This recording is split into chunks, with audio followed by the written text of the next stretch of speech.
really hope you enjoyed this video. Subscribe, like, and click the bell to be notified of more fantastic music content just like this. Welcome to the Need to Know Music Show with me, Ronan McManus, here on Switchbox TV. And today I'm joined by an independent rap artist and CEO of his own label, Strange Famous Records, and has recently been recording with B Dolan as Epic Beardmen. Please welcome Sage Francis. How are you doing? What up? How are you? Yeah, I'm all right. I'm all right. All things considered, doing well. Excellent. And the Epic beard is epic. Mine, I had to get rid of mine a bit because it was getting a bit too much. Yeah. Now I feel like it was bad timing. Comes and goes. I mean, it's not good for mask wearing. It's you're supposed to have a shorter beard, but yeah. I don't know. With everything that's going on, I feel like I need this safety blanket on my face. I mean, this has been a bit of a mad old year, hasn't it? I mean, how's it been for you? I mean, basically, I know everyone's sort of plans for 2020 were kind of ruined. And everyone's been coping with it in different ways, recalibrating stuff and reassessing. Kind of what's been the shape of 2020 for you? Well, it's been a whirlwind. Last November, I got married and we moved into this new house. And soon after that, I found out my wife was pregnant and we were already raising two young girls. And I had it in my mind that touring was not going to be part of my life anymore, but it is the main way that I make money. So I wanted to sneak in as many shows as I could before the birth of our son, just so that we would have that additional financial padding. So I went on a spree where I booked tons of shows, a few tours. I booked all the flights. I booked all the hotel rooms. Oh, man. And as soon as I did all of that, it became very clear that it was all going to get canceled. And so not only did I lose time and energy, I lost money just because I couldn't get refunded on certain things. And I went from there. I mean, I took it as I try to see the silver lining in it all, where now that I've been home with my family this whole time, I can't imagine being gone. I don't think it would have been a good thing to be away at all.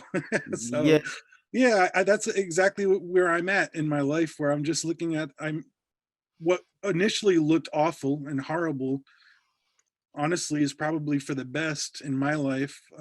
But it's true that everyone I know has hit hard times, and it's a very difficult year for everybody. What else can you really say about that? We're just trying to stay as safe and healthy and sane as possible. Yeah, I think you got to try and look for the silver lining, I think. And as you say, everyone's had more family time, or they've had more time to kind of maybe look at what they do in a different way, or look at, the artistry in a different way. How's it kind of affected your, like musically, what have you been doing? Do you put everything on hold completely, or have you been creating in the background kind of thing? Oh, man, I had to yeah, it's very tough to be creative when you're in quarantine with a family and a bunch of rambunctious kids. Yeah.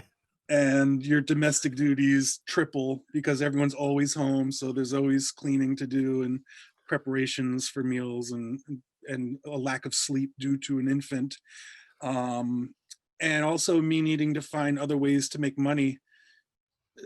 I redirected my focus I started teaching online classes, and now with the holiday season upon us, I made a special offering to the fans where I said, for a certain price, I'll write personal handwritten letters to people and record personal videos to people.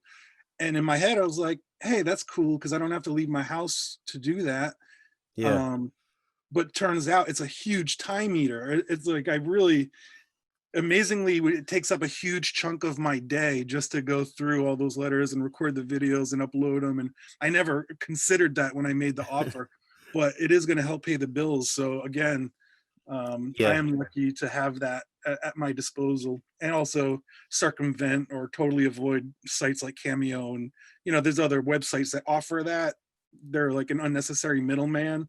So the fact that I run my own record label and we've had an online store for a couple decades now, at least we have the infrastructure to make this happen.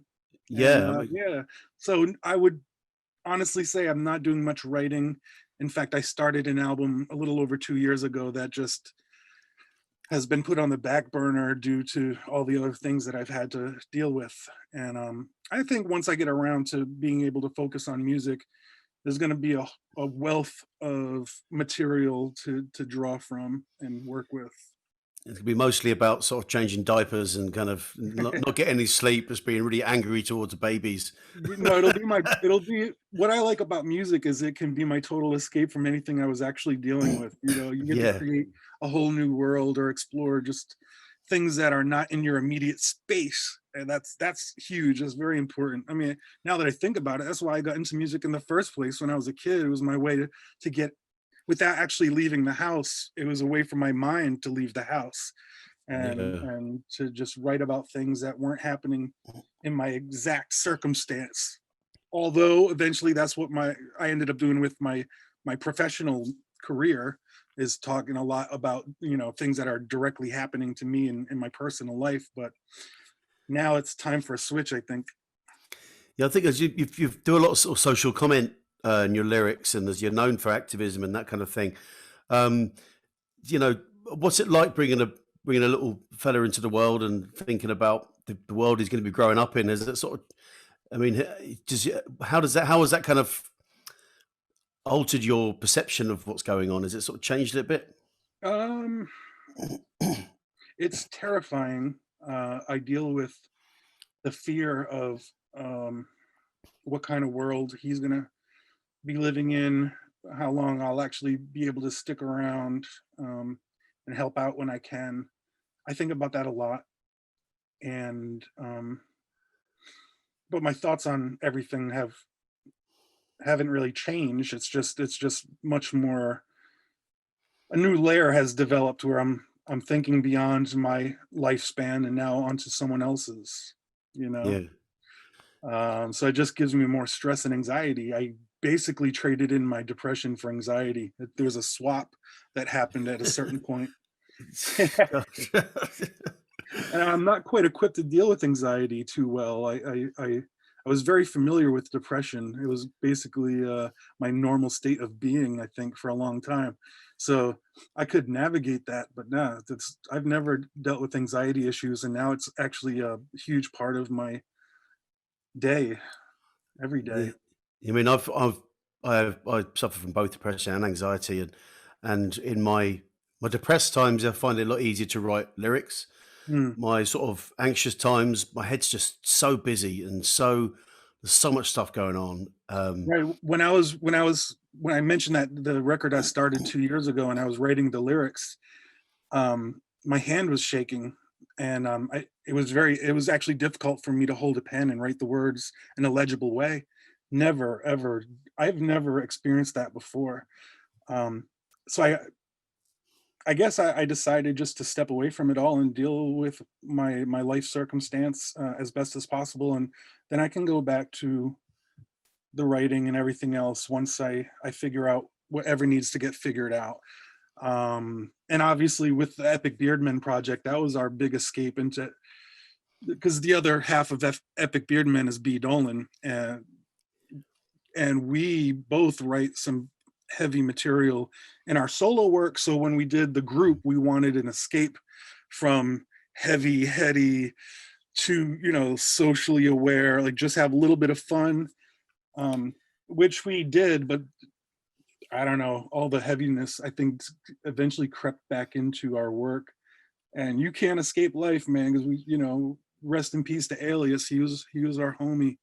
Helped a lot with our music. I've known him for 20 years. He passed away suddenly during our first tour together, me and the Epic Beardmen tour. And just a lot of other things that were happening. I were like, man, it's kind of a good thing we're doing Epic Beardmen material on stage, because if if we were doing the heavy personal stuff right now, we just might crumble for good. So yeah, again, always looking for that silver lining, and we found it there. But it's been a tough few years. Just thankful I met my wife during that first tour, and that's the most beautiful part of my last few years. But it doesn't erase the dark clouds that continually, follow us around. Yeah, I mean, this is the Epic Beardmen. Been listening to that album, and it's a lot of fun. There's so many great songs that kind of stick out for me, like Shin, Splints, Pistol Dave, Hedges. I mean, but it's like, but it's again, it's stuff that everyone knows these kinds of people. Everyone Right. has that experience in airports. That was like my band. I was in like an Irish, I was in like I was in a heavy drinking. I haven't drunk now in 3 years, but I was in a heavy boozing Irish band for about 15 years, and as every airport visit we ever had is in that song, that Shin Right. Splints. This is Right. No, absolutely perfect. I don't miss traveling, I'll tell you that.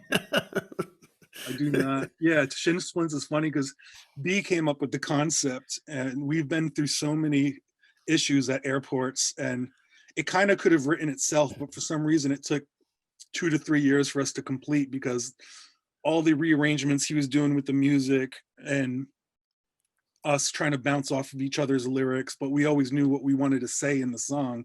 Is just the nightmare of getting to the airport, getting through the airport, canceled flights, just rules and regulations that you have to deal with that, change or rearrange while you're there. And behavior, not helping yourself as well. There's always self-sabotage. There's nice, healthy dollop of self-sabotage involved in airports as well, I always find. Yeah, but Never there's a seem to lot make of the right decision at the right time. lots of source material. I imagine anyone who's been in a band that's traveled a bit totally relates.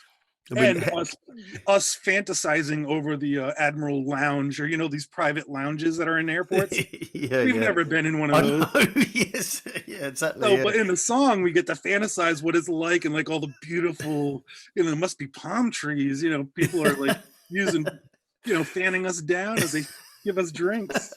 Yeah, that's fun. Get a That's the foot fun part. massage and kind of sipping cocktails. Yeah, I'm sure it's just as horrible as it is in the normal bars in the airport. In the places, Yeah, this is it's I don't know free. why. Somewhat we should just storm. So let's just storm the private lounges. Let's Take it over. occupy private Yeah, lounges. Occupy yeah. 2020. Yeah, we are commandeering this private lounge. Yeah, no one's traveling anyways. Let's go. Here's our list of demands. It involves champagne and caviar and back rubs. And the Hedges is great because it gives you that kind of two sides of that.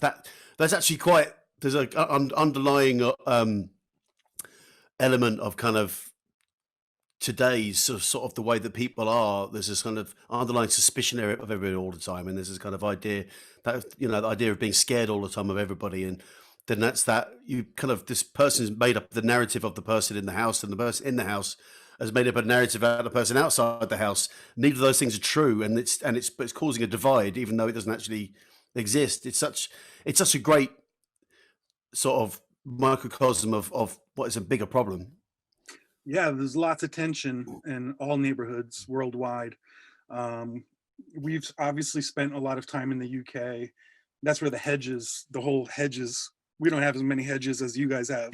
Yeah, we got on Hedges over here. Yeah, you put the hedges down. And what's funny is the new house I moved into, we actually do have hedges. I've never had hedges before, and it separates our house from my neighbor's house, so we don't have to always see what each other's doing. And I feel like that's the point of hedges, right? Yeah, I think so. I mean, It's a natural fence. Is that? yeah, it is. It's the boundaries, because we're so on top of each other over here. There's no one's got really got much land. Yeah, You just and plus, we just don't really like other people in England generally. You don't like other human beings, but that's yeah, the conundrum of the world we live in, though. We're all so connected, but also disconnected in our local neighborhoods. We can connect with the whole world, but we can't connect with our actual village, because it's a present threat. We just, and I don't know if that's right or wrong. Honestly, I'll be honest. Like I helicopter parent the kids. Like I yeah. don't. I look out. I don't know what's right or wrong anymore when it comes to that. Yeah, that's a very tough thing to deal with. I shouldn't say helicopter parent them, but they don't run as free as I did when I was a kid. No, I mean, I don't think you sort of get the feeling you can't really do that anymore. You know, we used to be gone. No mobile phones. No, mum didn't know Yeah, where we were. We would have yeah, gone for the day, and then exactly. at some point we heard her voice and we all came running immediately because dinner was ready. You know, whatever. So Yeah, it's sort of we had a thing called the bunny whistle where I grew up. It was a fire siren basically that happened, I think, at 6:30 or at 7 every night, and that when that siren went off, that meant all the kids had to make their way back home. It basically was good a idea. signal for everyone to know what time it was and to get your ass back home. That's a great Uh, idea. yeah, Yeah, but yeah, again, we didn't have cell wouldn't have it phones. now.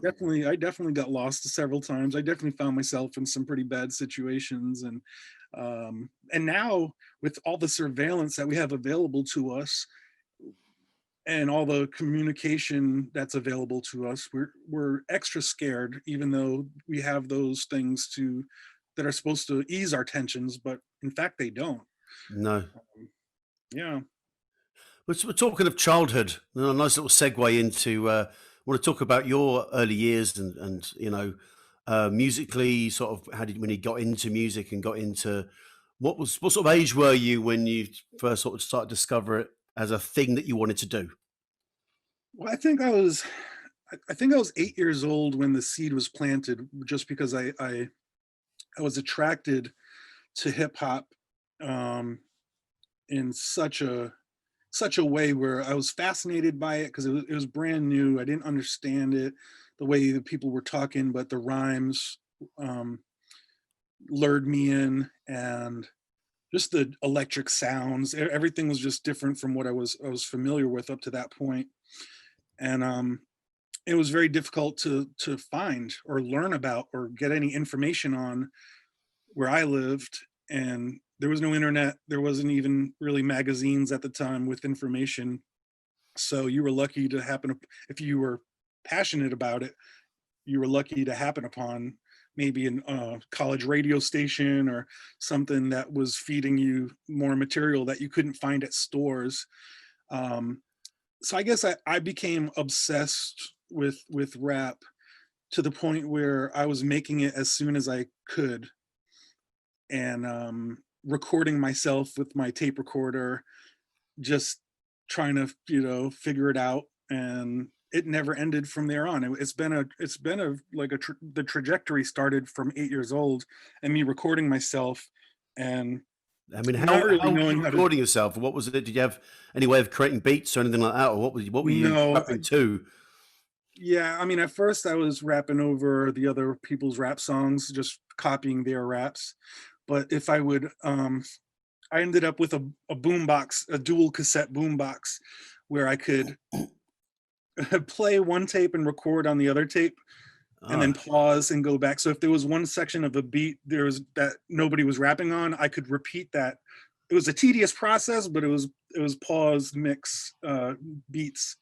So that's how I did it at first. And of course, there was songs sometimes with long instrumental parts that I would rap over. Um, and thankfully, I did have access to college radio, so like 1 hour a week on Saturday nights on 88.9 WERS. There was the Rap Explosion, and they had really incredible mixes. This was the late 80s.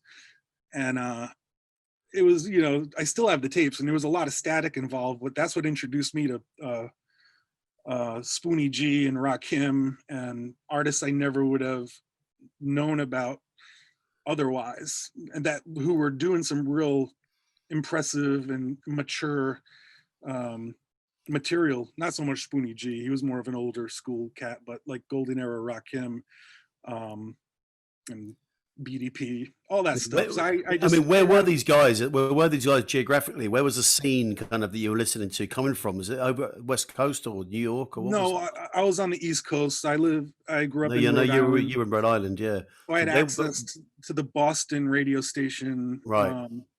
That's really where most of the stuff was coming from. I was too far away from New York to get the radio signal from there. but Boston, I was close enough for. And yeah, and of course we had tape stores, and some of them had sold like Run DMC and whatever I could get my hands on. I purchased as soon as I could. I would save up. I don't even think I had an allowance, but I would get lunch money every day, and I would steal my lunch from school and save the money so that I could buy my rap tape at the end of the week. So that's how I did it for a few years, and that's how it started, man. That's And great. yeah, and recording myself in a very crude way. There's no professionalism involved. No one there to tell me how to do it or how to, connect a microphone to a mixer or to anything like that. I just would press. I had an old school tape recorder. I had my boom box I would play the music from, and I would press record on the tape recorder and put my head in the middle of both and rap. And it had one of those little microphones on it. They had one of those little condenser mics on the thing, was it? That you could just Yeah, it was an internal mic. They had an yeah. yeah. So Fantastic. I did that. It worked for what it was, for my purposes. And do you have any of those tapes yet left? Oh yeah. I save all those tapes. I've got everything that I've ever recorded. Maybe almost everything. Most of what I've recorded. All the bad stuff, all the early stuff, all the fun stuff. Just me trying to figure out the process and the art and the craft of it. And I've used snippets of those recordings throughout most of my albums. So most of my studio albums, sometimes you'll hear a snippet of a little kid rapping, and that's me. Oh wow, yeah.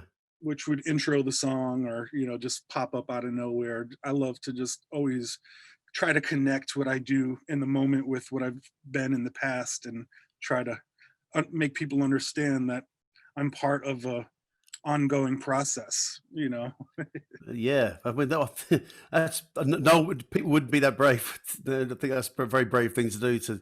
But it's right, because it's all that time, all that instinctive kind of hard work you were putting in, and all that listening and all that sort of just experimenting. That all goes in. That's all the ingredients to make you what you're doing, go into what you're doing now. So why not be proud of it? Absolutely, yeah, it's fun. That's the fun. And you were doing rap battles when you got into rap battles when you were young. So I read this. When you were 12 years old or something. It says you were sneaking out to go to rap battles. Yeah, well, what was that like? One of the only ways to get rap on stage would be at like talent shows or at battles. There wasn't a lot of local rap shows, but when I would find that there was a talent show or rap contest, it was more rap contest than it was battles. When I was 12, I would go there and finally get to present my material to a crowd, which was thrilling and terrifying at the same time.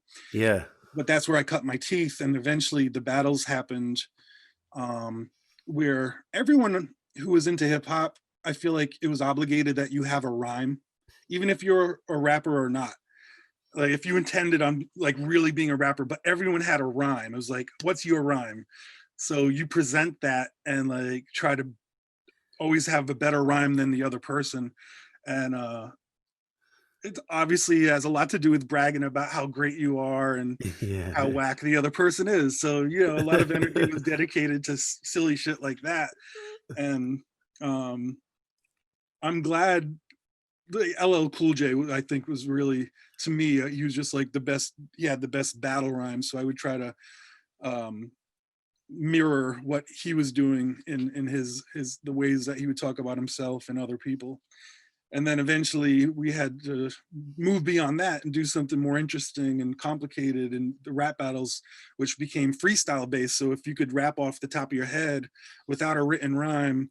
That's something that absolutely, I just find that absolutely fascinating when you see guys doing that. I mean, it's a parlor trick, man. I mean, any magician will understand that a sleight of hand, all it takes is a bit of practice, and you'll always have your go-tos when you freestyle. But for us to push ourselves and figure out how to work the energy of a room and turn a room against your opponent, those are the real magic tricks. Like everything else was parlor tricks, but there's real magic involved when you can juggle the energy of a room. So thankfully I had been given a lot of practice, and also I was always kind of doubted. I just didn't fit the role. So whenever I stepped to a microphone in a hip hop environment, there wasn't a lot of white people involved, and I wasn't really from the areas that I was participating in these battles, so I didn't have the like home court advantage. I was always the visitor, and it made me push myself extra hard to win over that crowd, just so there was like leave no reasonable doubt that I am better than my opponent. And that put me in some sketchy situations at a very young age. I was going to say, what was the reaction like to you, this Well, white kid coming from out of town, and you know? there was some situations, man. I got rushed a couple times. I never got jumped or beaten down, but there was a lot of that threat. I've had people return to show. There's been some serious threats, but nothing to deter me, thankfully, because eventually that's how my name became international once I won the biggest battles that were happening. First in Boston, they had the Super Bowl battle in 1999. I wouldn't say it was huge worldwide or even in America, but on the East Coast, we had every artist who was recording, releasing vinyl, every rapper was pretty much involved with that battle.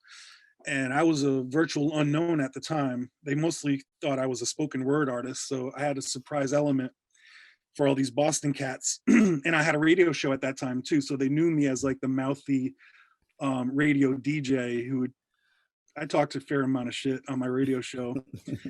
And then I was able to win that battle.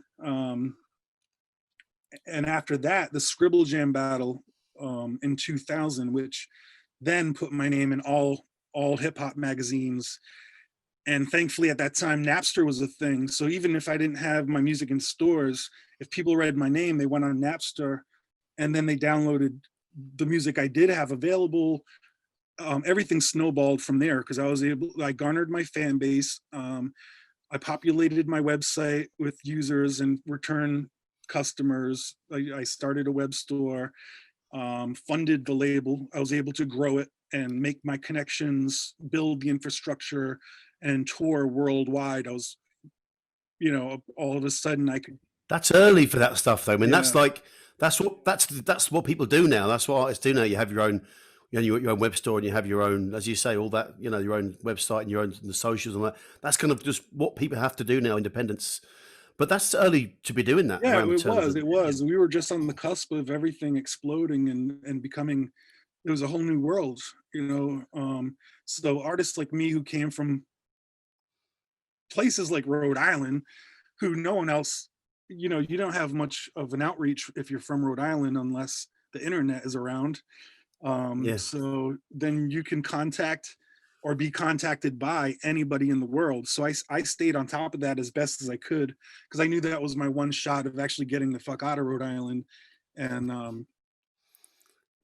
I did. I toured steadily since that point, and everything, like I said, snowballed from that moment. But it took a lot of vigilance and being on top of technology and the internet and promotion, being a self promoter and cutting out as many middlemen as possible so that I'd always have control over my content.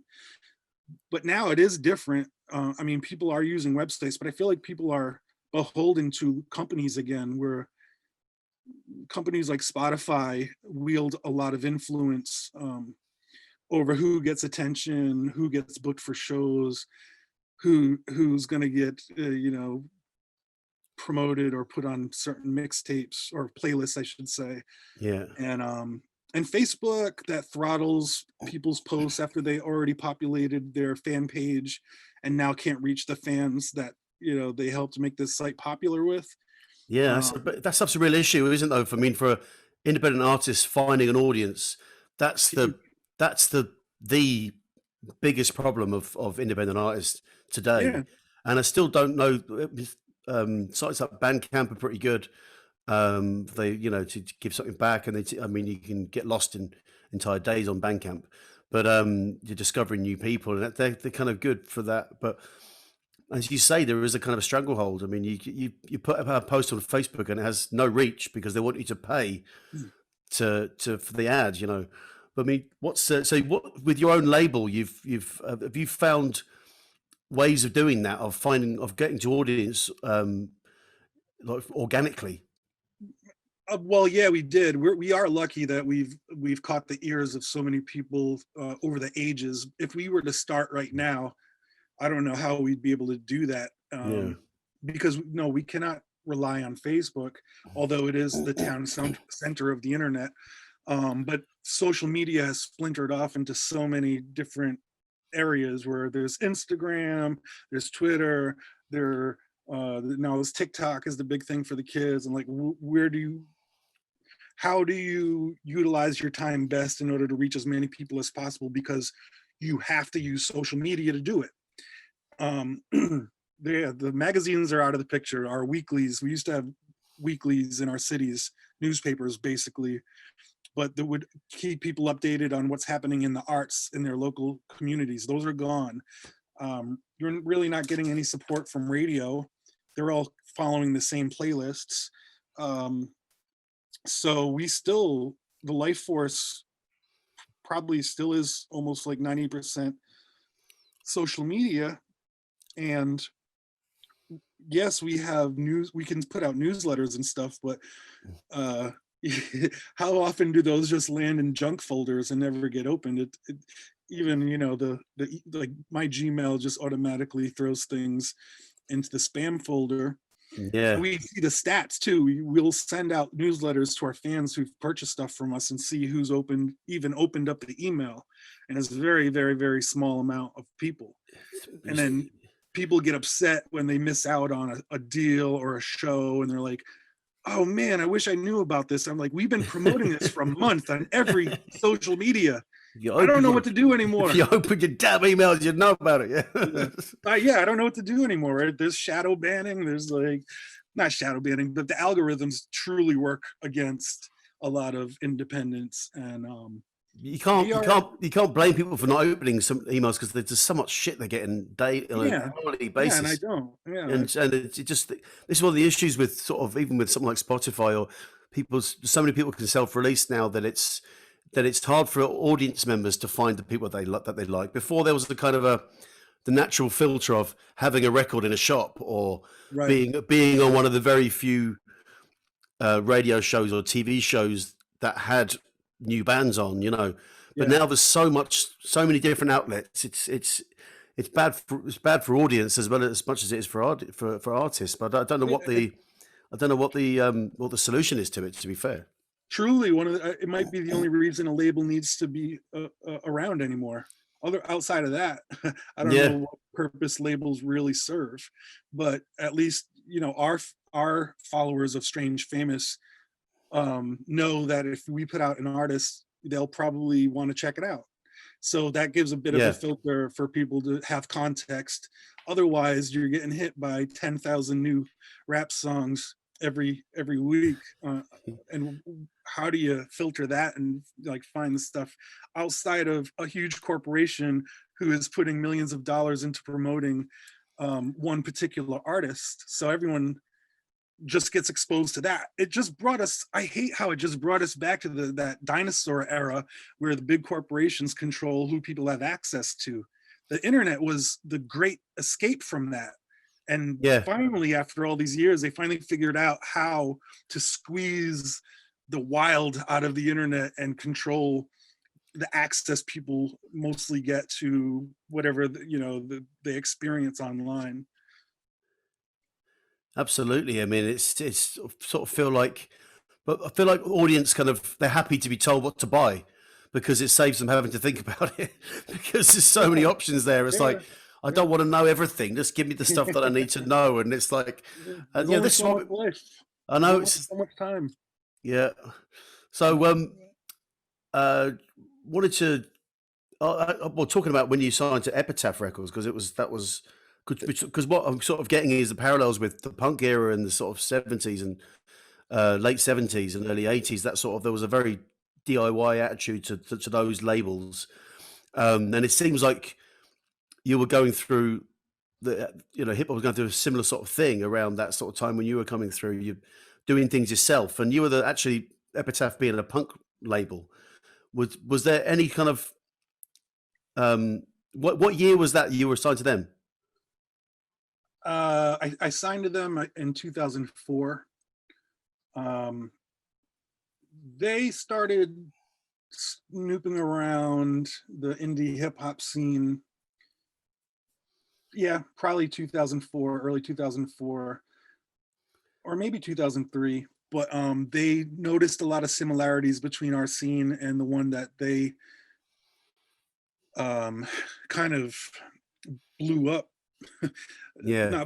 Not blown up in a bad way, but made Yeah. huge, you know. Yeah. Yeah. Of course, it ended up turning into mall punk and other stuff, but you know, the No Effects and what Bad Religion was doing, and that scene, and the ethos, the shared DIY ethic, and a lot of, they just saw a lot of similarities and Yeah. recognized we had a huge following, but we didn't have a lot of access to the things that would make those followers be able to purchase our product. So they were like, well, this is, I don't want to speak for them, but I will. Let's just pretend this is what they were thinking. Well, I know how to make a lot of money off of this. We've already done it with the other music. So they gave that a shot, and thankfully they did. It certainly propelled my recognition level with a new audience, and gave me new fans that I maybe wouldn't have been able to access otherwise. But I think after a few years of Epitaph dabbling in indie hip hop, they realized they didn't really have a firm grasp as they thought they did on the scene, and you know, what people want and how to actually get it appreciated or recognized by the media that they had access to. Because I noticed that with my first record, A Healthy Distrust, came out in 2005 on Epitaph. That was my first Epitaph album. They threw a lot of money behind it, and a lot of promotion. It got tons of press and media, and we all benefited from that. It did so well.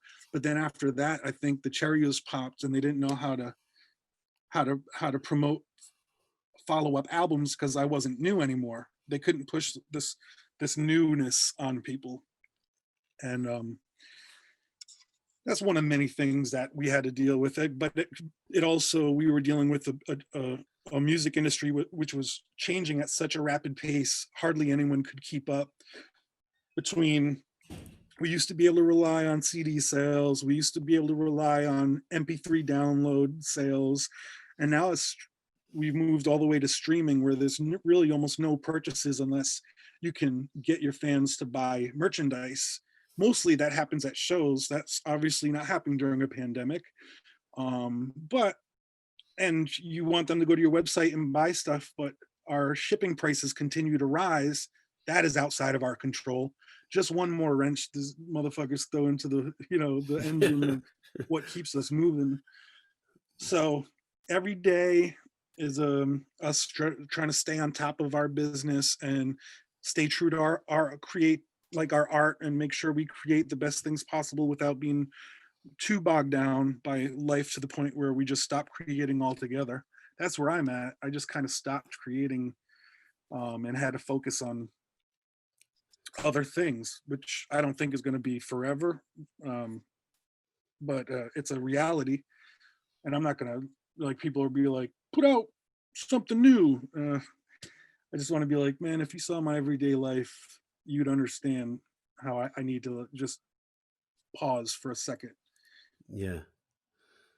I mean, I think that's. I think it's this. I think people have gone one of two ways in this year. Is like, it's either they've kind of innovated and have found a new way of doing things, or they just said, right, I just need to not be doing anything right now, and either. Both ways are equally valid, and I think it's a personal. You've obviously had a lot of stuff going on at home with the kid and stuff, So yeah, but I remember when the lockdowns first started happening. Every artist I knew, I feel like secretly was excited, like, oh, I get to stay home. I'm gonna get so much work done. We were all emailing each other like concepts and ideas of what we were gonna do, and I think after 2 or 3 weeks, everything just dwindled and everyone disappeared, and they realized it's not anything like what we thought it was going to be. that's where I ended up, because I swore I'd have my recording room ready to go within a month. Here we are, what, 9 months into it, and like I finally set up a microphone and got some soundproofing up on the walls. But I have, I downloaded a free trial version of Logic Pro, and I think the month is about to be up, the free trial month. And I didn't even use it one time. You haven't trialed it. I missed my free trial. I was ready to go. All of a sudden, a month happened. It's all gone. Oh man. Well, I think that was the thing. I think everyone kind of had this holiday atmosphere at first. It's like, wow, we all get to do what we want to do.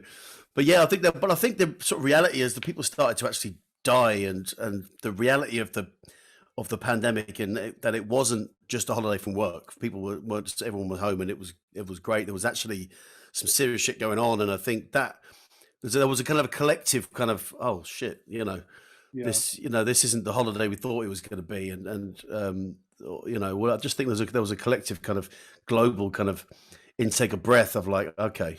And I think there was a kind of some things didn't seem appropriate, and some, but everyone was trying to find new ways of doing what they're doing. But what's your? I mean, you would release the Epic Beard Men record in 2019, kind of early-ish, and you got to do some shows with that. But have you got any plans to do more of that kind of stuff? Maybe did you get to do all of the tour during 2019 for that record? Yeah, we did 2 major tours. We toured internationally. We did everything we expected to do with that project. And once that was Right. over with, I think both of us, we didn't have to state it out loud, but it was time to go back to our solo material. Okay, yeah. We may return to it, but it's not the kind of thing that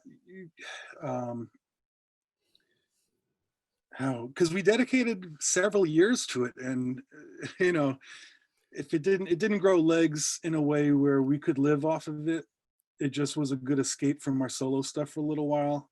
It didn't garner the type of fan bases that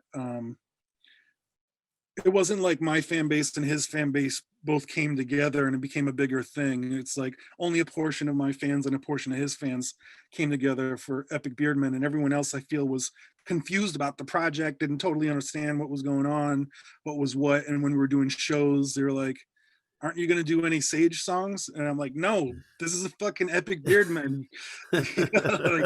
So yeah, and obviously when you're in a group, you're splitting all profits, so you're getting half of what you would normally enjoy after a show, and that was fine with me.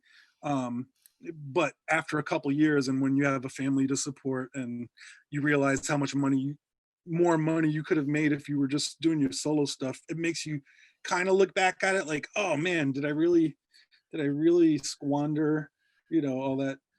Well, it's only because of 2020 just sort of nothing's happened. That now 2019 maybe in comparison feels like you didn't take advantage of it. But at the time, no one knew what this year was going to bring. It could have just could have been a nice springboard into another solo album, which maybe it should have been a little holiday and then back to work. But no one knew this was going to grind everything to a halt. But so this solo album that's on the shelf, when are you gonna get back to it? Once I get this Logic Pro going, and you need another month's trial is what you need. I need to get a cracked version eventually. Yeah, I would say next year it'll probably see the light of day. I'm also, one of my bigger focuses is going to be on a podcast that I'm putting together called Hard Lurk. Basically, it's going to be my excuse to speak about adult things when I get an escape from the kids, and I get all the things that I've had to lurk on, using my phone, and I can't speak about out loud. I'll finally get to delve into that with the podcast. But that's something I'm excited about. And it's, it's not I wouldn't say it's a creative project, but it's going to get my mouth working. It's going to get, hopefully, I hope to entertain people with it, because I think I got some very absurd takes on popular subjects that I could tweet about, but a lot gets lost in tone when I do that. So Yeah. it'll be more fun to do the podcast. Outside of that, yeah, I got to build a crib. There's a swing set coming to the yard. I got to make sense of that. You know, Yeah. the holidays are coming. I got like probably 200 people to mail stuff to. Before I know it, it's going to be February, and You're going to have this like massive hand from writing all these letters. This yeah, like massive you know, like. I'm a writer, man, since I was a kid, so I already got these like muscles all and the calluses all built up. It's ready. You know, I was built for this moment. Everything has been building to this one mass letter writing moment. Yeah. Well, it sounds the podcast sounds great because I know that you're friendly with Scroobius Pip, who is somebody that I've been a fan of for a number of years, and his podcast, especially Distraction Pieces, has been fantastic. Yeah, I would definitely say he's an inspiration because I see how he transferred his energy from music into the podcast. Yeah. And we've had several discussions about it, and I kind of like, I look at it, part of me hates him that he was able to escape the grind of the music world and excel in the podcast, and see him having so much fun and talking to like wonderful people while I'm still trying to, you know, or I'm, you know, dealing with my social anxiety backstage at a show where I have to do these songs and that hurt my feelings sometimes. And he's doing a podcast and he's got stutters. I mean, I had a stutter as a kid, a real bad one. So, and it still comes out now and again. But the fact that he sort of says himself that he sort of forgets he's got it, and it's sort of, how can you do a radio show and a successful podcast? Yeah. And you know, it's one of the things you think would be a barrier, but it's just not. And you think, man, that's fair play to him. Absolutely. I mean, oh yeah, man, he worked that angle so well. Everything about like the direction he took in his life to just feel better and do well. He's great, man. I love that cat. I wish it's sad. I don't know whenever I'll be able to go, you know, overseas again, but he's definitely someone I love to hang with. Peace to Pip and Dan as well. All those weirdos, bunch of weirdos out there. Well, it'd be great to see over this side of the water at some point. I mean, if you do find yourself this side, it'd be great to pop in and see us. We'd love that. Yeah, it was in the works. As soon as I can do it without it being detrimental to my home life, I will be there. That'll just be the I'm just popping over the water for a few weeks, love. You take care of the kids, and I'll see you in 3 weeks. I think I get away with 1 week at most. So is that enough for a Pip Sage album? I'm not sure if that would be enough time. He don't record music anymore. He has no interest in it. That's why I was so jealous. Oh man, I can feel myself moving in that direction. He's absolutely done. Like he has no interest. We've tried. He wouldn't even come up on stage with us at our shows. He'd rather work the merch booth. And I'm not gonna lie, I totally relate. Like, I get it. But yeah, a lot of fans are not happy about that. But he's living his best life, so I can't hate on it whatsoever. No, fair play. So, what sort of time frame are you thinking about this podcast? Because that's something that would be people. How can people keep in touch with it? More to the point, how can they keep in touch with what you're doing and everything? Yeah, once I get this Logic Pro figured out, and I connect the microphone to my computer, I got a couple episodes I know I already want to do. I'll bust those out. It actually might be on Pip's what do you call it, his podcast team? What do you call those things? What is the podcast squad?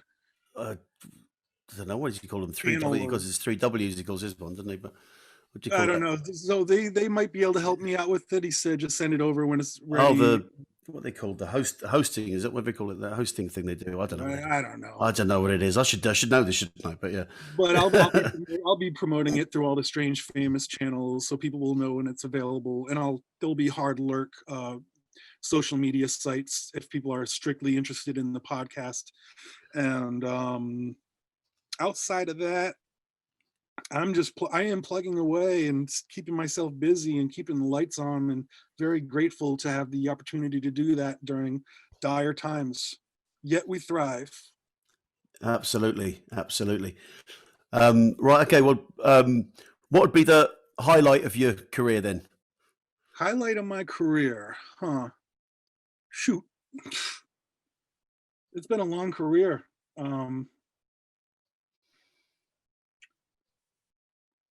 That's such a tough question. I don't think there's ever been a moment where I was like, I did it, I made it. Yeah. Yeah. What was it like after the Makeshift Patriot? That hit big, didn't it? That was the It first did. thing that kind of Yeah. broke you. I mean, what was that? What was it like around that time? Well, I released that exactly 1 month after 9/11, and thankfully Napster was a thing. So um, I was able to give it away for free, and then everyone was able to share it, and it was very scary.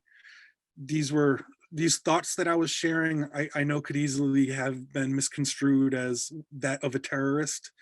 Everyone was kind of looking out for who to hate and who to blame, and um, I was a couple of years out of college. I graduated with a degree in journalism, and it was alarming to me to see how the journalists were treating the story in the news. So that was my angle with the song, and seeing the fear that was being drummed into the public, and I wanted to address it. And I also know how frequently we forget all the things that we're feeling in such circumstances, where those slogans, always remember and never forget, are such bullshit, because it overlooks, it only wants you to remember certain things and never forget, certain things. But people were fucking racists, man, and they were so willing to attack people of different colors and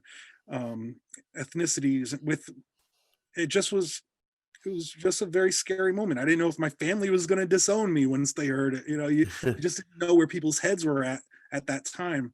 So I wouldn't say, I didn't really think. In retrospect, I can see how big it was, but in the moment, I just was on. I was just busy doing other stuff. I was recording personal journals at the time, which Oh, was my yeah. first studio album, Yeah. and yeah, so I just was on a very. I was just firing off. I wasn't paying too much attention. I just knew I had a lot to say, and I wanted to fire it all off. Well, the sad thing is that nearly 20 years later, it's just as relevant today, if not more relevant. So Yeah. that's the crazy thing. You Yeah, think and we it think, also makes me look back on a lot. I was pretty heavy into the activist scene, and we were protesting wars. I was trying to get people to be more aware of how they were being used, what the Patriot Act was all about, how our freedoms were being stripped away, and just no matter how much we drummed on about it, what the fuck happened? We ended up with Donald Trump as our fucking president, yeah, and yeah, you kind of, and the war never ended. We're still in Afghanistan. Um, it makes you it makes you feel deflated, I'd say. And maybe you have to think of another approach to such important matters. But we did what we could when we did, including me and B Dolan. Before the whole Epic Beardman thing, we had um, a consumer activist website called nomore.org to help educate people on how their money was being used once you bought products from which companies. And he's about to revive that whole thing with a different name. I don't know what it is yet, but yeah, we we fought hard, and the it was, drugs did better than us when it came to the war on drugs. well, it was Our war on wars didn't end up so well, but the drugs did win that one. we fought the war and the war won. Well, we always ask for a recommendation for somebody that people need to know. Who'd be your recommendation for people to go and check out? Or also, I'd like to hear a recommendation of people, someone who's been such a big influence on you that we should give them a shout out as well. Yeah, well, as someone who runs a record label, you put me in a very difficult position, because people might get upset if I name one artist over the other. But Everything you're releasing, just go to the website. all the artists on Strange Famous, I mean, Early Adopted is doing some really interesting stuff. But I'm gonna look into let me just give a peek into my favorites folder because I don't listen to much hip hop these days.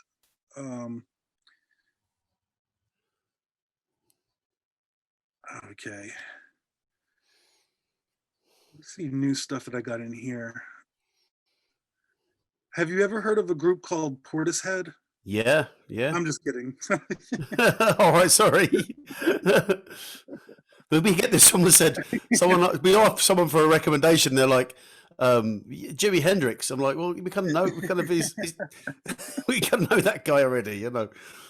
I mean, well, Portishead big in America. I just thought I went, yeah. Have you guys not heard of him? I give a shout out to Grand Buffet. Are you familiar with Grand Buffet? I've heard that. I've heard the name. But I shouldn't even say that because I don't even know if their music's on the digital media. There's so many artists I've worked with who I love and they're super talented. We've actually toured Europe together, but that was ages ago.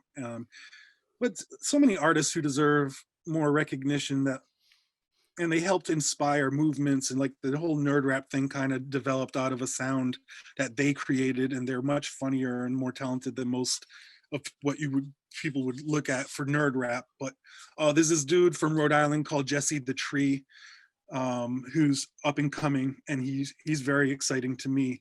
A very cool, laid back cat, but something in his delivery and his writing style that sparks something about what I loved about the kind of hip hop I was into in the early 2000s, late 90s, without it sounding corny. You know, there was a lot of corny material. But obviously, yeah, I would recommend for people to check out artists like Prolific. He's on Strange Famous. We've worked with him for ages. We're doing a compilation album together right now. And he's changing his name because all of us like to shoot ourselves in the foot for no reason, just make it difficult for people to find your material. Strangefamous.com. We got a lot of stuff to sift through. I guarantee you like it. That'll keep people busy then. Yeah. Well, fantastic. Listen, thanks for joining us, Sage. It's been absolutely fantastic talking to you. I've really enjoyed the latest album too. The Epic Beardman album is a fantastic album. People should definitely check out. And it's a brilliant sort of. There's some hilarious things on there, and there's some, you know, it's just even the rhymes, the rap, the rhythms, and that kind of thing that I just, as a non-hip hop guy, it just completely fascinates me, and I just get hooked on it every time I hear stuff like that, because I just the use of words and language and the way that all fits together is just completely blows me away every time, and it certainly did that. So thank you so much for joining us. It's been a pleasure, and I hope your family are healthy and continue to be that way, and that you can find your way back to the dark path of music at some point in 2021. Until then, enjoy the holidays, enjoy Christmas, and keep safe. Cheers. Thanks, Sage. Thank you.